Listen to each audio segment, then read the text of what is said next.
En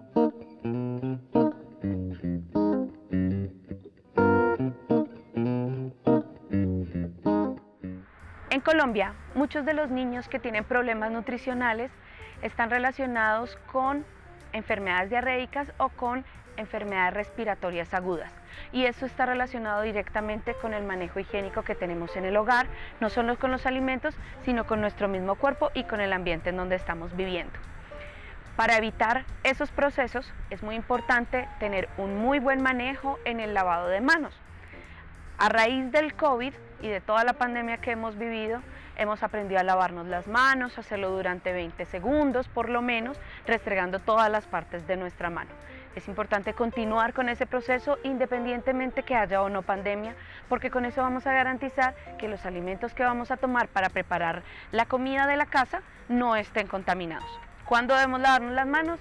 Siempre después de ir al baño, cuando saquemos la basura, cuando estemos cambiando de actividad y antes de preparar alimentos, después de hacerlo también, pero importante antes para evitar la contaminación. Muchas veces pensamos que el manejo higiénico de los alimentos no lo podemos llevar a cabo en el hogar y que eso corresponde a los sitios de consumo masivo de alimentos, pero en realidad las estrategias son muy sencillas. La primera que ya hablamos, lavado de manos. Garantizar que el agua sea potable. Si no estamos seguros que en nuestro municipio o vereda el agua sea potable, hervirla es una herramienta eficiente, como también utilizar filtros de agua que permiten filtrar esas impurezas que no vayan a llegar a nuestro organismo. Otra de las estrategias es lavar muy bien los alimentos antes de usarlo. Todos los alimentos, inclusive los que vienen empacados. Lo ideal es lavarlos antes de abrir el empaque para evitar que el alimento contenido en él se vaya a contaminar. Los huevos, por ejemplo, son un alimento que los colombianos no estamos acostumbrados a lavar.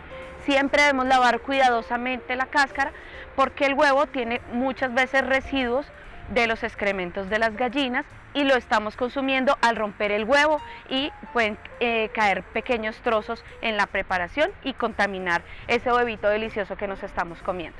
Entonces siempre hacer un lavado de los quesos, las leches, todos los alimentos que vengan empacados o las frutas y verduras que no tienen empaque, siempre lavarlas muy bien. Algunas personas simplemente colocan debajo del chorro el alimento y lo sacan. No, debemos lavar, restregar muy bien por encima, así sea solo con agua, para evitar que esos residuos de la tierra o de donde haya estado el alimento vayan a entrar en contacto con el alimento.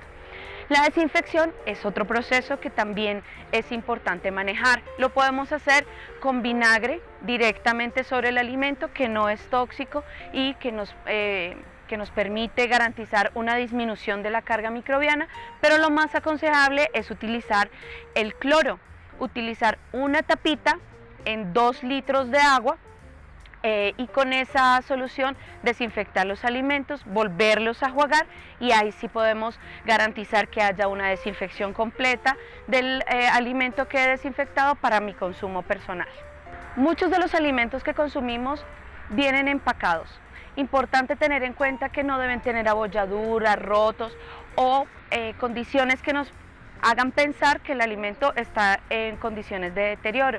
También es importante verificar la fecha de vencimiento. Debe ser suficiente para que yo pueda consumir el alimento de forma segura.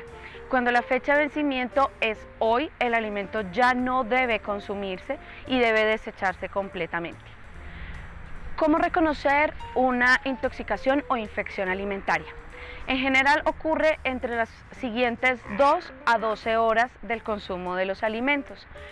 Se presenta principalmente con vómitos, malestar, diarrea.